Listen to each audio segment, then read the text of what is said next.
আসসালামু আলাইকুম রহমতুল্লাহ। প্রিয় দর্শক, আজকে আমরা জানবো শবে বরাতের সওয়াব ও ফজিলত। শবে বরাত অর্থ মুক্তির রজনী।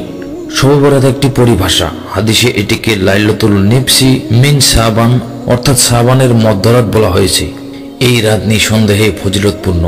এ নিয়ে যেমন বাড়াবাড়ি করা উচিত নয়, তেমনিভাবে এই রাতের ফজিলত অনস্বীকার্য।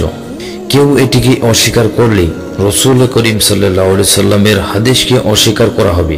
কেননা আলী ইবনে আবু তালিব রাদিয়াল্লাহু থেকে বর্ণিত, রসুল সাল্লাল্লাহু আলাইহি সাল্লাম বলেন, যখন মধ্য শাবানের রাত আসে তখন তোমরা এই রাতে দাঁড়িয়ে নামাজ পড়ো এবং দিনে রোজা রাখো। কেননা এই দিন সূর্য অস্তমিত হওয়ার পর আল্লাহ তাআলা পৃথিবীর নিকটতম আসমানে নেমে আসেন এবং বলেন, কে আছো আমার নিকট ক্ষমা প্রার্থী? আমি কি তাকে ক্ষমা করব? কে আছো রিজিক প্রার্থী? আমি কি তাকে রিজিক দেব? কে আছো রোগ মুক্ত চাও? আমি তাকে সুস্থতা দেব। কি আছো এই চাও? এভাবেই ফজরের সময় হওয়ার পূর্ব পর্যন্ত। আরো এক হাদিসে এসেছে, রসুল সাল্লাল্লাহু আলাইহি সাল্লাম বলেন, শাবানের মধ্যরাতে আল্লাহ তাআলা তার সৃষ্টির প্রতি রহমতের দৃষ্টি দেন। মুশরিক ও হিংসুক ব্যতীত সকল বান্দাদের ক্ষমা করেন।